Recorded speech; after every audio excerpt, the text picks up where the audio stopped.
Hello everyone, welcome to Legacy AS Academy. From last few days, Russia is invading Ukraine, and as of now, Russia is invading Kharkiv province in Ukraine and is marching towards the capital, that is Kiev. In this context, Ukraine has pleaded to International Court of Justice in order for the rescue. In this context, let's analyze what is ICJ, that is International Court of Justice, and what is the jurisdiction of ICJ, and what is the India's role when it comes to ICJ. Let's begin. What is the context? Ukraine takes on Russia to International Court of Justice over invasion, that is ICJ, International Court of Justice. Ukraine approaches International Court of Justice against Russia. What is International Court of Justice? This is the context. Russian invasion on Ukraine is the present context, and the Ukraine application to ICJ in order to stop invasion by Russia is the context in which we will be discussing International Court of Justice. What is International Court of Justice? It was established in the year 1945 by the United Nations Charter, and it is headquartered at Hague, which is in Netherlands. And remember, this is one of the principal organ of United Nations. We have 6 principal organs of United Nations, and this is one among them. And one more thing, this is the only principal organ of the United Nations that has its headquarters away from New York. This is something that you have to remember. If in your prelims examination the question is asked like all 6 principal organs of UNO has its capital or it has its headquarters in New York, then it will be a wrong statement, because ICJ has its headquarters in Netherlands. And what is the function of ICJ? Why do we need something called ICJ? ICJ is a dispute settlement body when it comes to different states as such. Okay, when it comes to different states, it's a dispute settlement body, and the issues should be raised by the member nations and other organs of UNO. If the member states or the other organs of UNO raises the issues, then the ICJ will look into it. What is the structure? What is the structure of ICJ? ICJ has 15 judges. Okay, and here comment in the comment box the number of judges that the Indian Supreme Court has at present. At present, how many judges that the Indian Supreme Court has? I want you to comment in the comment box. The ICJ has 15 judges, and these judges are elected by a simultaneous election that happens both in United Nations General Assembly and also Security Council. Remember this, for the election of ICJ judges, there is no veto power for the Security Council, because it is the absolute majority of United Nations General Assembly and the Security Council. What is it counts for the election. In order to be elected, okay, candidate must have an absolute majority both in General Assembly and Security Council.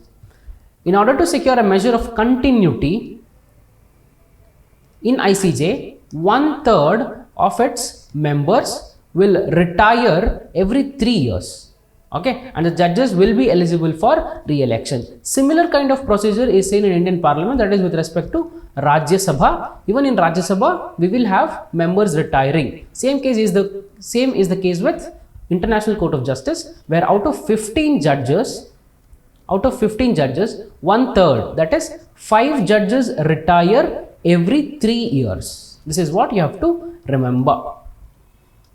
Out of 15 judges, 5 judges will retire every 3 years, and the 5 judges will be reappointed, and these judges who are retiring will be eligible for re-election. ICJ members are not the representatives of any country. Remember this, ICJ members, that is ICJ judges, will not be the members of or the representatives of any government. They will be individual and independent judges who will be appointed in order to have an objective view when it comes to the issue. What is the jurisdiction of ICJ? Now we have seen the structure of ICJ and the composition of ICJ. Now let's discuss what is the jurisdiction of ICJ. ICJ settles the disputes between different states. as in the different member states. Only the states may apply and appear before ICJ. Okay, international organizations, private authorities and individuals are not entitled to institute proceedings before the court. This is a very important term. This is a very important sentence you have to remember. Private individuals, any other organizations or the international institutions cannot approach International Court of Justice. It is only for the member countries, that is member states. What is India's role in ICJ? You all have heard of Kulbhushan Jadhav case. I'll briefly explain what the case was about. In the year 2016, a person called Kulbhushan Jadhav, who was a resident of Iran, was caught by Pakistani army in Balochistan province. He was accused of sabotage, that is spying against the state of Pakistan by India, and he was sentenced to death penalty by the military court of Pakistan. India opposed this and India raised the issue at International Court of Justice. India said that Kulbhushan Jadhav has no contacts with Indian government and he was not a spy and he was a private individual. But Pakistan has violated the Vienna Convention but by not allowing the consular access to Kulbhushan Jadhav. Consular access का मतलब है Kulbhushan Jadhav should be allowed to meet Indian embassy officials. He should be given representation in the military court, which he was not given. So this becomes the violation of Vienna Convention. This is the reason why India approached International Court of Justice. But in International Court of Justice, the case Kulbhushan Jadhav death penalty was stalled. Okay, it was stayed, for that matter. It was stayed. There was a stay when it comes to the death sentence of Kulbhushan Jadhav, and the case is still going on in the International Court of Justice. This is how India made use of International Court of Justice in order to protect the individual's rights. Second one, Dalveer Bhandari was elected as the judge from India in the year 2020. Dalveer Bhandari, he was elected and he was the fourth judge to be given the status of International Court of Justice judge. Okay, remember this.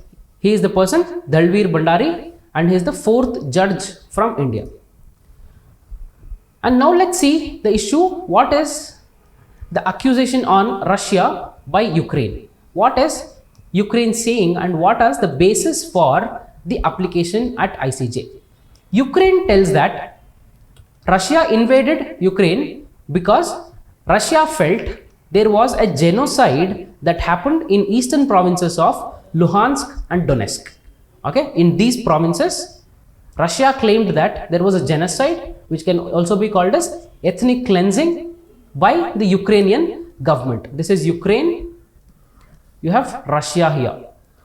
So Russia accused Ukraine of genocide in Luhansk and Donetsk province, and that is the reason why Russia feels this is an independent struggle and Russia is helping the people of Luhansk and Donetsk to become independent. But Ukraine said that there is no evidence of any kind of genocide that has happened in Luhansk and Donetsk, and this basis for Russian invasion is false. This basis for Russian invasion is false, and this is the reason why Ukraine wants International Court of Justice in order to intervene. International Court of Justice should intervene and stop Russian invasion and save Ukraine and save its territorial sovereignty. This is the claim by Ukrainian government. For a change, let's discuss a prelims questions today. The question goes, consider the following statements. ICJ is the chief judicial organ of the United Nations. It is also sometimes known as the World Court. All 193 member states of the United Nations are automatically parties to the court. The chief function of the International Court of Justice is to settle disputes submitted by individuals. Remember this, individuals. When we saw the jurisdiction of International Court of Justice, we saw it was only the member states can approach International Court of Justice but not any private individual and also not any organization. So this statement becomes incorrect. And if you eliminate third option, if you eliminate option number 3, option C is gone, option D is gone. Okay, you are left with option A and option B. Option B says all 193 member states of the United Nations are automatically parties to the court, and this is a correct statement, and the first statement is obviously correct. So the correct answer would be option B. This is how you eliminate one sentence or a one statement that is given and eliminate two options, and you arrive at 50% possibility of getting the correct answer. I hope you have liked the video. For more such enriching content, please subscribe to Legacy IAS Academy. Have a nice day. Thank you.